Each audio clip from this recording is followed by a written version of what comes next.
How are we all doing? And today I'm here with Micheal Burke, who ran a TV shop here in Athlone for... Well, how long did you run the TV shop for in Athlone? Too long. Too long. I don't know. From the time I left the army, I think I left the army around 72, So, 1972. and you closed the shop in, what was it, 2019, was it? Yeah, somewhere around that. So what's that, 47 years? Yeah, a bit too long Sure, that's a lifetime in itself. in one thing, yeah. And how did the people of Athlone, see, I'm from Dublin now, and of course the customers in a television shop in Dublin were very user friendly, of course. But I don't know, what were TV customers like in the Midlands? Yeah. Were you able to train them and No, never accomplished that. Everybody buying wants it for nothing, you know, or as near to it as they can get. yeah. And everybody selling wants the max. The lowest you could get for it. But you have to come to a compromise in between. Most people are easy enough to deal with. If they're looking for something, they're looking for something. No, they're looking for it. They've either been to all the other places and now they have all the And places. then they find you. Yeah. And then they come along and they find you. And if you're dearer than him, they're gone. Yeah. And if you refuse to deal, you have to deal. Yeah. That's the one thing I've found dealing with people. Yeah, the price written on the thing is just a figure, you know. It's a sign of what you're not going to pay. Yeah. So you have to give them the impression they're getting a bargain. Oh yeah. Whether they are or not now is a different thing. But once they go away thinking they've got a deal. Yeah, well, they're happy that they get a deal, you know. Yeah. Some people are men that know you, and they know you'll fix it Yeah. if it breaks. Yeah. That's all more to this from me than anything else. That they know they could rely on you if it did fail. Yeah, if it did fail, they'd bring it back.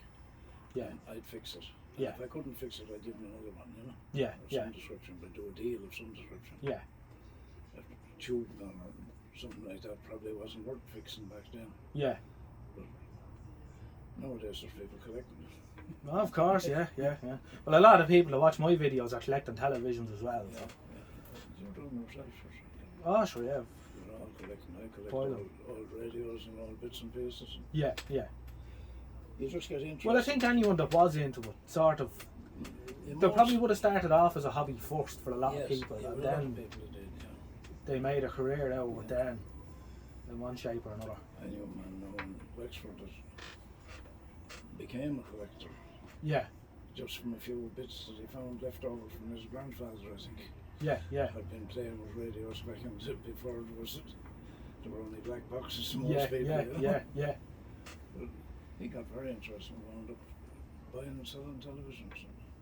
He died a few years ago now. He was a decent man. I knew him very well, but only when I didn't go back to Wexford all that often.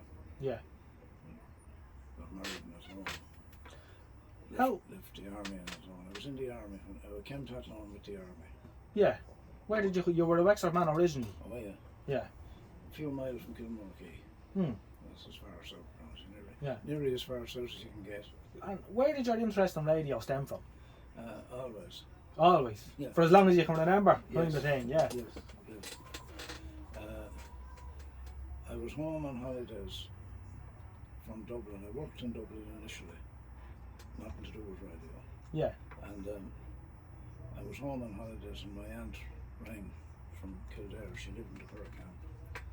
And she said, "Are you still interested in radio?" And I said, "Yes, I am, but of course I am." Yeah. And she said, "They're starting a new thing now in the signals in the Curragh.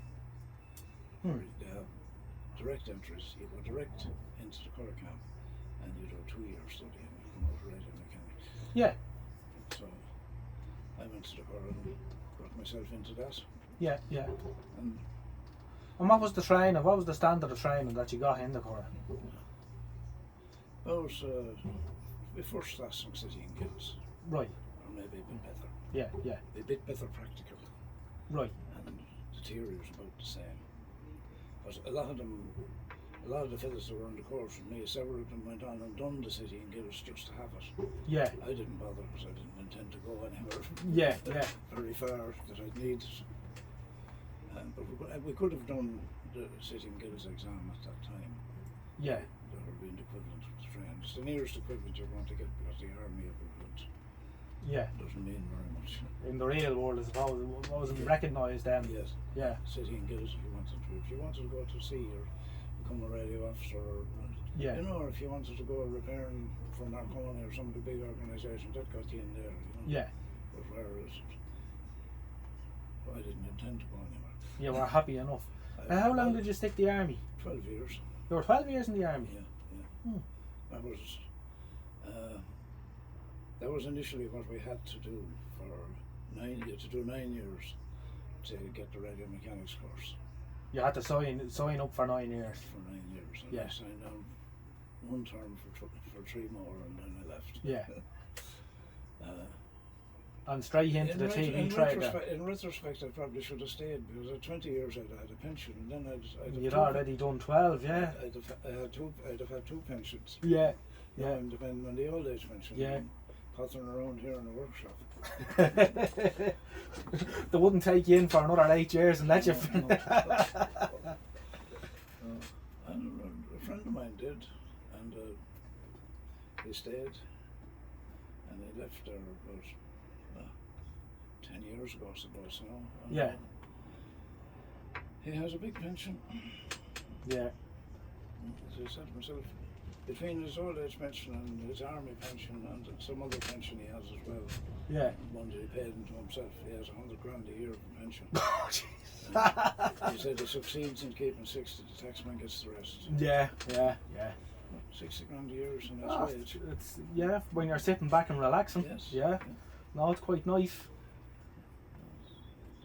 So, you left the army then, Yeah, and you went straight into the TV trade I then. went straight to work for myself, yes. Yeah, I rented a shop, yeah, and I started selling televisions and all the other associated bits and pieces to go with them. Radios, cassette players, you name it. yeah. Did you do rental as well? Oh yeah. Yeah. I had a good few rentals. I sold them to RTV when I was, before I retired. Yeah, and just before it went bang as well. Yeah, I thought. just about 2 years before it happened. Yeah, yeah, And, but they were grand. I used to have some of the RTV chaps doing service for me in their spare time. I had a very busy service workshop. yeah, I was repairing an awful lot, that is. Aside from my own rentals. I was getting, I suppose, 15 tellies, 20 tellies a week at Yeah. one stage. And it was handy. yeah, yeah. It was easy done. I employed some of the RTV fellas in their spare time to do repairs for me as well. Yeah, on the hush hush kind of thing, yeah. Oh yeah, I paid them cash. I don't know whether they declared it or not. Oh, well, I won't say any more about that. They're all gone now, anyhow. So, no. The statute of limitations is no doubt run out on that. Yeah. There's no such limitation on revenue. I think we should swiftly move on from this. What main brand of television would you rent it out? What main? Good question. Pilot mostly. I think Brownie Brothers I was dealing with Yeah. at the time. I was dealing mostly with them. Some Pie. Yeah, I rented, I suppose, a few. I rented whatever was sitting on the shelf for sale that the customer wanted to rent. It didn't make any difference. yeah, yeah, But I purchased most of my rentals were from Brownie Brothers, yeah. and the remainder would have been from Pie. Did you ever buy up any second-hand rentals?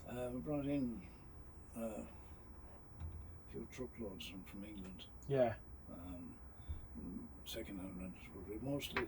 We didn't really rent them. We sold them as second-hand tellies. right. Because we needed to turn them over fairly quickly. Yeah, You know, you have to pay for them, and when England you paid cash for them, you want to get back your cash. you know. yeah, yeah, So we sold them as overhauled each one of them and sold them, and some of them in the early days of that we had to put VHF tuners into them because there was no UHF only from England. Oh, of course, yeah, yeah, yeah. So we bought models that we had access to VHF tuners for, that we could buy them cheap. Like Bush. Yeah, Bush and Pye Yeah. and Ferguson. We were able to get tuners for all them without any difficulty, Yeah. and they weren't expensive. A lot of the people that watch my channel from England Yes. don't believe that there was ever VHF 625. No. And I try to explain to them that No, all Ireland coverage was Yeah. VHF It was VHF, 625. Yeah. Yeah. It was all 625. Yeah. Well, it was 4 or 5 line when we started. Yeah, yeah. It graduated to 625 line after when RTE2 opened, I think. Yeah. Maybe a little before that, I'm not sure. Can't remember now, that far back. So, Now, something you said to me was a bit interesting earlier on. You were talking about you did a lot of, you set up a lot of relay stations around the country. aye, we done that back when they were looking to get BBC in places that they couldn't get it normally. Yeah. We done a good bit. So you set them up on top of mountains Yeah. where Yeah, and covering the area you wanted, an ordinary aerial broadcast. Receive aerial works just as well and transmit. yeah. Especially when you're using low power and you don't have to have special designs or anything like Yeah. that. You could use an ordinary aerial. And you'd be going for Wales then, would it be? No, down in Wexford would be going for Wales, but Yeah. there was no real market for doing that down there because you could get it nearly anywhere. Yeah, yeah. And we got television, I think, in our house probably very early on. In fact, it was before RTE opened. We could get 2 Welsh stations. We could get 3, but one of them was in Welsh. No, yeah. The only one we had to listen. I had an old uncle who spent the latter years of his life living with us. He used to watch the Welsh one all the time. He worked for years in the Welsh coal mines, Yeah, and he could remember all. And- He spoke fluent Welsh. yeah. He knew what they were saying. Yeah, he knew what they were saying. Yeah. Yeah. He used to work for a local farmer, and people used to wonder, well, what was he shouting at the horses for all the time? What he was doing, he was cursing them. Yeah. He knew nobody could understand him. He really enjoyed that. Yeah. But he worked for years for the same man. Yeah. Up to the time he died. Long time ago. Now, you also are into communications equipment and repairing that as well. Yeah. Of course, from your time in the army. Yeah. I So- repaired anything. Yeah. If it was electronic, I'd fix it, you know. Yeah, It yeah. didn't matter what it was. Yeah. If you didn't know how it worked, you could usually find a book on it So, that told you how it worked. You got involved with a lot of, I suppose a lot of, how did you, yeah, that's what I mean to ask you is, you did an awful lot of amateur radio stuff. I did, yeah. So I repaired it. you got known through word of mouth, I suppose, Yeah, around yeah, the place yeah. that you could do it. Initially, I got something to repair Yeah, from somebody who was a radio ham. yeah, Wondered, could I fix that? I did. yeah, And it sort of grew. I never actually went looking for ham radio repair. I did sell a bit of ham radio gear in later life. But yeah, most of that was acquired from another man that was a distributor in the country. Hmm. I sold a bit of second-hand stuff. Some of it that I acquired and done up myself. yeah. There was market for things like that back then, but now everybody wants a brand new latest. Well, they Japanese want or an all box singing, all and- dancing yeah. with the waterfall and Yeah, the yeah. FT8 and all that jazz, yeah. I haven't yet done FD8. Meant to, but never got around to it. Yeah. I might do in the next couple of months now. I was talking to George Donaldson earlier on, and he's on it, Yeah, and that's he was easy able to enough. show me on the computer Yeah, that it automatically, everyone that's on it or whatever, yeah. automatically uploads, and he's getting into Australia and Yeah, you the know, East Coast of America and all, no problem, yeah. It's you could use it as a system for to tell you what propagation Yeah, is like anyway, exactly, yeah. and determine when you could do it then, rather than using FT8 just in SSB To or, have a go then, yeah. or CW. Yeah. We used to have a very good CW man, but he died a few years ago. I remember Louis Fleming, I don't know if you ever heard of him or not, but I can't even No. remember the man's call sign now. He was from Roscommon, but he was an ex-ships operator. Yeah. I remember we were in I think it was in somewhere there was a ham radio show used to be regular there, and then it sort of died away up near Sligo. Hmm. But we were at a show and they were sitting down having a cup of coffee around the table, and it was sort of next door. There was a guy doing Morse tests. And Yeah. they showed in, anybody wants to do a Morse test? And they started talking around the table there, what speed do you do? Me, I used to be able to do a 30, I said I might do 20 now. Yeah, yeah.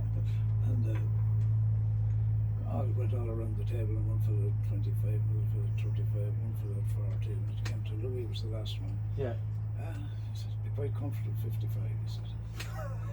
And some fella said, nobody can read that speed. So I said to your man, hand him a newspaper, said pick paragraph Yeah. and put it into your machine. Yeah. And he put it into the machine, and he played it, didn't tell us, it was just confirming to himself, you understand. Yeah. And he said, I'm ready now if you want to play it. And Louis piped up and said, what do you want to play it again for? You played it already, give me a biro. He took a biro and he wrote down the entire paragraph, didn't even leave out a comma. And I couldn't understand how he did that. Yeah. And he said, how did you ever get that good, Mr. Flanagan? He said, 2,000 telegrams a day will teach you tea in no time, he said. Yeah. Yeah. Well, he'll be carrying him over to the next fella, he said, Yeah. and you'll do that once or twice and you'll get fired. Yeah. Yeah. So you get Your fast. desk has to be cleared before you. You will get good or gone. Yeah. Yeah. That was the way he put it. Oh, dear. Well, he could read. I knew well he could read because I used to listen to him in 40 metres. Yeah. And he was talking to his friend in Canada, and should never be below 50 words a minute. And I wouldn't get. I'd get a few words out of every bit of it, but Yeah. they'd be talking for an hour maybe. And no, How the hand could stick that, never mind anything He else. was the book, he Yeah. Yeah. was the side Yeah. swipe Did book, it. Yeah. No trouble, he didn't Yeah. even feel it. Yeah. I could send it that speed, but I couldn't read it. Yeah. No, that's incredible. That speed is a terrible speed to read. But you can get that good by practice. Yeah. All it takes is practice. Just I see even on the Shortwave magazine was some CW competition there sometime recently, and some fella won was at 55 words a minute. And he was saying that was 55 words a minute for 15 minutes, Yeah. and then writing it down. And well able to write it. Oh, fair play though. You wouldn't write it. You would not write at 55 words a minute. No, I wouldn't. No. You'd have to. But they The don't. way my writing is, Yeah. 10 would be good enough. Those people can remember a whole paragraph in their head and write it down. Oh, it's like a photographic memory kind of thing. Like Louis was working on cruise ships, was already had a real problem, he said, because there was thousands of telegrams to be sent Oh, every day. yeah. Yeah. And you had to get them all done. You couldn't leave them for the next fella because Yeah. He'd have his own to be doing. he'd have the same amount to do. He wouldn't be putting up with that for long. No, Yeah. no, he wouldn't put up with it at all. He said Yeah. Yeah. be blue murder. Yeah. He always done that. But I'd like to read that speed, but I can't. Yeah. I tried reading some of the shipping things now recently. I said there were about 30 words a minute. I couldn't keep up to it writing, but I was able to get the most of it. Yeah. But I'd only, as distinct from the guys that were writing down whole paragraphs from memory, I'd been able to write a sentence from Yeah, memory. yeah. That was it. The rest was gone. Yeah. But reading it is easy enough. But transferring it to the paper is a different question. Different story altogether. We had a little chap in the barracks when I was in the army who got himself up to about 40-45 words a minute, but he could type Ah, yeah. Yeah. and he could touch type, so Yeah. he was able to keep up to the writing with no trouble at all. Yeah. But there was nobody to send him anything. 40 words a minute is about the fastest. Yeah. Unless it was coming off a machine, of course. Yeah, well, a lot of the stuff on the shipping was coming off the machine, Yeah. but a lot of it was coming off a book key. Hmm. No. You can send very quick with a book to once it's set up right. Yeah. Yeah. Well, the time is it's gone, but it's not dead yet. Oh, no, CW isn't dead, yeah. Yeah, you have to do is go up on HF bands, you'll hear plenty of it. Yeah, And you hear fast, you know, with it. Yeah. Although a lot of them are typing it in, Yeah, spitting no, it that's out. spitting it out. That's cheating, you know. Tell you. Don't do that. You see our neighbour is there anyway. Yeah, there's that. Or somebody else coming. See what he's saying. So you still have a pattern generator on your bench, I say. Yeah. Don't use it very often. Yeah. No. I suppose you just can't leave it behind, huh? No, to tell you the truth, I'd say in the last couple of years, anytime I'm using it just as a signal generator rather than as a pattern generator. Yeah. They're handy. I have the same one myself. Yeah. You know yourself, it generates a full pattern. Like, it's not, Zoom in on that. Philips PM 5515T. So it has the teletext on it, isn't that right? text. Yeah. No, that's honest. They're a good machine. You have a fair bit of interesting stuff here in this little room, I have to say.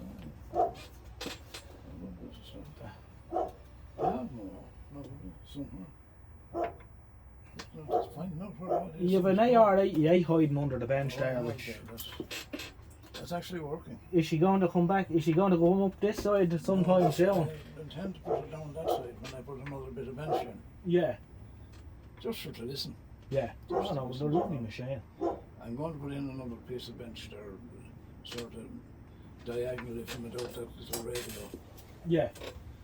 And that way it'll give me enough to just put a receiver and a speaker and Yeah. a couple of other bits and pieces. Can we have a little look around at your stuff here? Yeah. You might tell us a little bit about one or two of the items you have here in your little You show me workshop. the yoke. Well, I'll show you the yoke and then let's see. Well, first of all, I have to say you're far more organised than I am, because all your things are in little drawers with labels on them. Yeah, well, they did. They came out of the workshop. Yeah. It wasn't you to put the labels on. No, I wrote most of them, yeah, I suppose, but at the same time, at a time when there was an incentive to write them, Yeah. you needed to find things quick. Well, that's it. I spent half me time is spent looking for something. Yeah. I have to say, and you have this carousel, of course, which Yeah, well, that's. we're very fond of. I'm fond of the carousel. Yeah. It's very useful. The amount of drawers in a small space. Yeah. And as you say, it doesn't take up a lot of space. Yeah. It's a right job, alright. Yeah, no, you're well stocked. You're well stocked. So, alright, tell me a little bit about our wooden box here. That's a radio. Yeah. 1926. So it's a TRF, yeah? Oh, that's TRF. Yeah. How many valves is she? I think there's 4 in it. 4, right. And you told me you had that going at one I time. had it going at one stage. The last time it was down out of there, actually, I had a look at it and decided to chance it, and it was going. Yeah. And we were able to get RT on it. Yeah. No bother. Well, of course, you're in. Yeah, Was it still on at that time? Yeah. It was still on from my drum. Then you would get it whether you wanted it or not. If you look, yeah. Well, I suppose keeping it out was probably more of a problem. Actually, one of the tales I heard at the time was somebody getting it under kettle, and they tried to boil their kettle out, but here was RT. Oh dear. Yeah. Have they taken down the other tower? I didn't notice it. They left that one there and they put commercial yokes on it. I think the reason they knocked down the first one was in case somebody might decide to reopen. Yeah. Is all the gear still there? The last time I was in there, now, and it's a good few years ago, the medium wave transmitter was still there, and the heaters around all the valves were still turned on. Oh. So they obviously intended. I heard they sold it, but I don't know. Yeah. Of course, medium wave is dying a death now. Yeah. You have a couple of Drake TR7s. Yeah, I have a couple more of them as well. Which are nice. I was just saying to you earlier on, you don't see them for sale that often. People who have them hold on to them. Oh, you think They're a bloody good rig. Yeah. The black one is a Collins TCS 12. That's the. Where's that? Oh, this, the transmitter. Yeah. And you were saying that was a Navy transmitter. Yeah, they were an American Navy. Yeah. The TCS 12 series. Wartime effort? Yeah. And the HRO. I got that from some fella. You got that from some fecker, yeah. I heard that alright, yeah. And you've got a little Eddystone, that's the 870 there. That's the 870, yeah. Yeah. And the two on top of it are just commercial, but they're being converted. Or on, I think there's one of them on 2 meters and one on 77. Oh yeah, yeah. But they're on single channels, of course. And you've a high-speed valve tester there as well, Yeah, hiding. that's a Mullard high-speed valve Yeah. tester. Yeah. Handy machine. And you were saying you have most of the cards for it as well. Yes, I have a good few of them, but not all. There's not too many other guys. You have to start pulling things out. Oh no, we won't get too carried away. A little leveled micro voltmeter. There's some kind of a meter there, and you might be able to see. Let's have a look. I don't know. I'll pull it.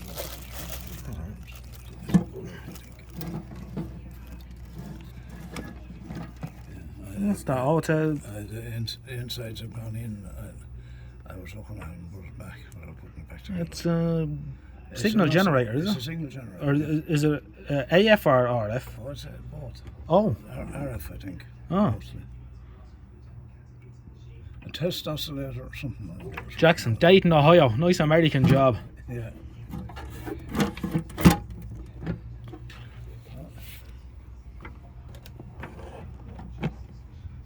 That's a Marconi That's a Marconi valve meter. vacuum chill meter, yeah. Yeah.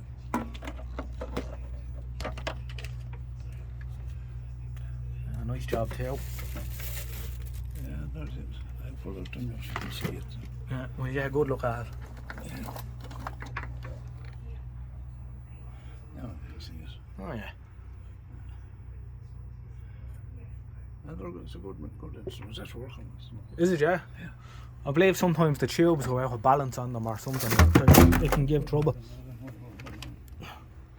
She bounces well. What's this signal generator you have here? This big job. That's a Marconi TF144. That's a a TF144. G. It's very old. Yeah. And it's still working like the day it was made. It's been lying down there now for 2 years. Yeah. And I say you take it up and put it in the bench, you'll find it's still working. She'll go, yeah, yeah. And you've a nice advanced one here too. Yeah, I got that relatively recently. Advanced made nice stuff too, alright. Yeah.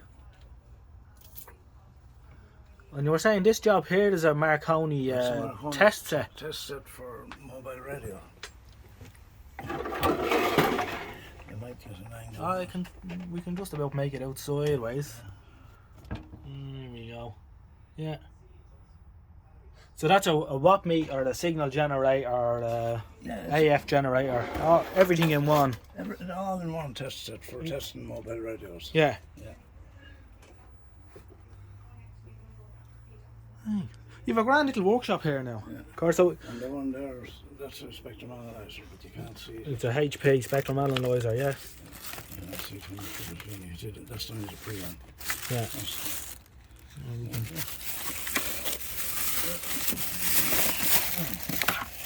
You can see it now. Oh yeah.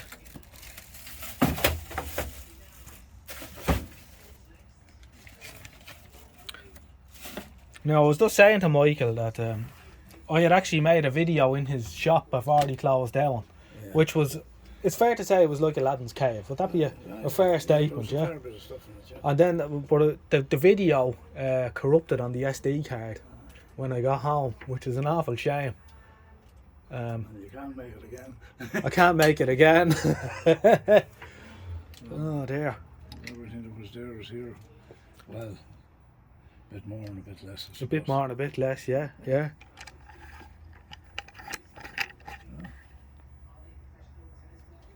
That's the way it goes. That's the way it goes. So you're enjoying retirement now? Oh, You had enough of fixing TVs for yeah. people. Do you still do the odd one? Or? I do an odd one. I get an odd one. A couple of them that front hall to look at, but I haven't looked at them yet. They're there 3 weeks now. Yeah, yeah. But I get around to it. So the thing is, you explain to people that they better not be in a hurry for them back. That's it. Yeah. And that's the way to be. No need to be stressing yourself out at this stage. No, Tiddle along and get your own enjoyment out of it. yeah. You do what you do. That's it. Yeah. If you feel like doing it today, do it today. And if you don't, do it tomorrow. Yeah. It doesn't matter. No. Well, was the TV tray good to you? Yeah, one way it was, I suppose. Yeah. I didn't lose money in the wind-up when I got out of it. Like. Yeah. It was heading towards the stage that you would lose if you stayed in it any longer. Oh, it was. And I know it happened in John's shop as well. And it was. You stuck it out just a little bit longer than he did. A couple of months. But tell me this: is there any television shops left now that you know of? Fixing television? Yeah. No. I don't think there's any left at all anyway. I don't think there's any left that I know of. Anyway. Yeah. No. Yeah. It's how many television repair shops were in Athlone when you started? I have to figure out McFarland's, Electronic Services, Free Bonds, Gills. I think there was another one as well. And there was a couple of fellas that were into electronics who worked in the post office or something that were fixing them on the side as well. Yeah. So that's 5 shops including yourself. Yeah. And then a few fellas going around in a van or whatever at night. Yes, right, yeah. And now there's no one left. It was the same thing in Swords. I remember there was 4 TV repair shops in Swords. And they're all gone. Yeah. And I suppose it's the same in every town in Ireland had 3 or 4 It's at the same, least. yeah, every time. Yeah. All I gone. remember even where I come from Wexford originally, and not Wexford town, I knew all the shops in Wexford town. I think there was 5 in Wexford town. Yeah. And plenty of business for them all. And plenty of business for them all. Yes. Yeah. And a few of them like selling TVs, but no repairs, no nothing. Yeah. To tell you where to take them for repairs. That they were getting enough. Yeah. Just selling them in itself, yeah. I don't know. Different era. Yeah, things have changed. You have to move on, I suppose. Yeah.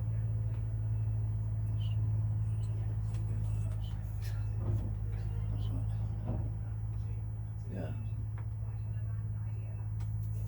It's all there now. Yeah. Alright, so we'll leave it at that. It was good talking to you. No, let me listen to it. Thanks for sharing. And sure, we'll be coming back down to see you again at some stage anyway. And sure, you might be coming up to see me as well. Yeah, well, I might arrange that for next time I go. Yeah. Whenever we get around to going up to Hilda again.